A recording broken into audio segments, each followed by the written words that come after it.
Hot on the heels of Euphoria's Season 2 premiere, HBO and partner Wildbrain have just greenlit a new Degrassi series from co-showrunners Lara Azzopardi, the bold type, and Julia Cohen, Riverdale, that the network is billing as a reprise of the original teen drama.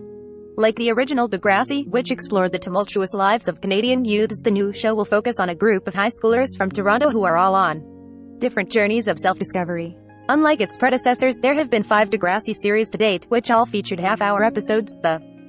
newest series will see Degrassi become an hour-long drama, indicating that its approach to storytelling is going to be a bit different this time around.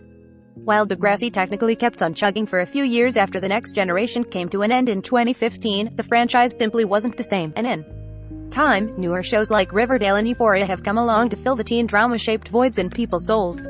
That being said, as much as many of the newer teen-focused shows owed to the Degrassi franchise, few of them have managed to become quite as sticky and broadly popular as The Next Generation was, and the network could easily have another hit on its hands if it plays its cards the right way. It will be a while before folks get a chance to compare the new show to the previous classes, but in preparation for the latest edition, all 14 seasons of The Next Generation are coming to HBO Max this spring. While there's currently no word on any casting or the new show's creative team, production on the new show is slated to begin sometime this year with a projected 2023 release.